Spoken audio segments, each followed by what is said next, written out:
132वां दिन। नए अहदनामा में से आज की तलावत मुकद्दस यूहन्ना की अंजील उसका 7वां बाब, उसकी 14वीं आयत से लेकर 44वीं आयत तक।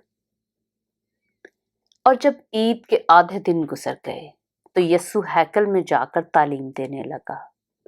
बस यहूदियों ने ताज्जुब करके कहा कि इसको बगैर पढ़े क्यों कर इल्म आ गया।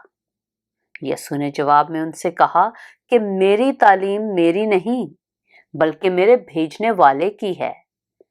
अगर कोई उसकी मर्जी पर चलना चाहे तो वो इस तालीम की बाबत जान जाएगा कि खुदा की तरफ से है या मैं अपनी तरफ से कहता हूं। जो अपनी तरफ से कुछ कहता है वो अपनी इज्जत चाहता है, लेकिन जो अपने भेजने वाले की इज्जत चाहता है वो सच्चा है और उसमें नाराजगी नहीं। क्या मूसा ने तुम्हें शरीयत नहीं दी तो भी तुम में से शरीयत पर कोई अमल नहीं करता? तुम क्यों मेरे कत्ल की कोशिश में हो? लोगों ने जवाब दिया, तुझ में तो बदरू है, कौन तेरे कत्ल की कोशिश में है? यीशु ने जवाब में उनसे कहा, मैंने एक काम किया और तुम सब ताज्जुब करते हो।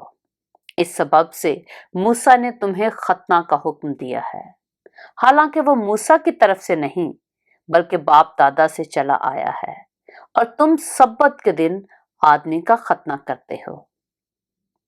जब सब्बत को आदमी का खतना किया जाता ताकि मूसा की शरीयत का हुक्म ना टूटे, तो क्या मुझसे इसलिए नाराज हो कि मैंने सब्बत के दिन एक आदमी को बिल्कुल तंदुरुस्त कर दिया? जाहिर के मुआफिक फैसला ना करो बल्कि इंसाफ से फैसला करो।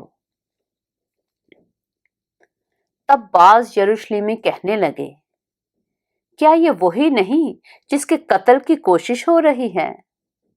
लेकिन देखो, ये साफ साफ कहता है और वो इससे कुछ नहीं कहते। क्या हो सकता है कि सरदारों ने सच जान लिया कि मसीह यही है? इसको तो हम जानते हैं कि कहां का है, मगर मसीह जब आएगा तो कोई ना जानेगा कि वो कहां का है।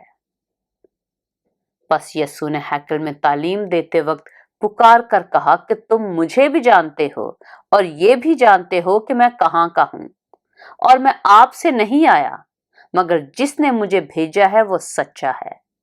उसको तुम नहीं जानते, मैं उसे जानता हूं, इसलिए कि मैं उसकी तरफ से हूं और उसी ने मुझे भेजा है।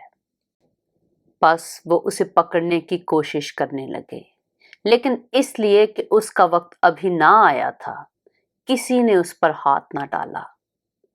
मगर भीड़ में से बहुतेरे उस पर ईमान लाए और कहने लगे कि मसीह जब आएगा तो क्या इनसे ज्यादा मौज दिखाएगा जो इसने दिखाए।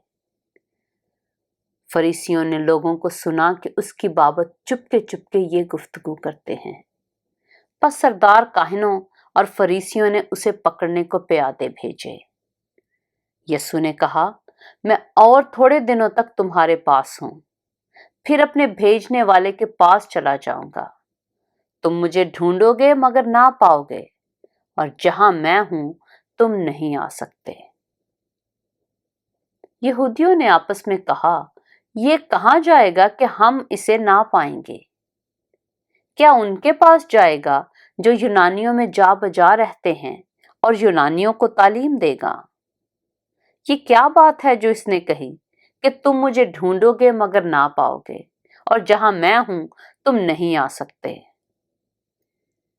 फिर ईद के आखिरी दिन जो खास दिन है, यीशु खड़ा हुआ और पुकार कर कहा, अगर कोई प्यासा हो तो मेरे पास आकर पिए। जो मुझ पर ईमान लाएगा उसके अंदर से, जैसा कि किताबे मुकद्दस में आया है, जिंदगी के पानी की नदियां जारी होंगी। उसने ये बात उस रूह की बाबत कही जिसे वो पाने को थे जो उस पर ईमान लाए, क्योंकि रूह अब तक नाजिल ना हुआ था, इसलिए कि यीशु अभी अपने जलाल को ना पहुंचा था। बस भीड़ में से बाज ने ये बातें सुनकर कहा, बेशक यही वो नबी है। औरों ने कहा, ये मसीह है। اور بعض نے کہا کیوں، کیا مسیح گلیل سے آئے گا؟ کیا کتاب مقدس میں یہ نہیں آیا کہ مسیح داؤد کی نسل اور بیت لحم کے گاؤں سے آئے گا جہاں کا داؤد تھا؟ پس لوگوں میں اس کے سبب سے اختلاف ہوا، اور ان میں سے بعض اس کو پکڑنا چاہتے تھے، مگر کسی نے اس پر ہاتھ نہ ڈالا۔ پاک کلام کے پڑھے اور سنے جانے پر خداوند کی برکت ہو۔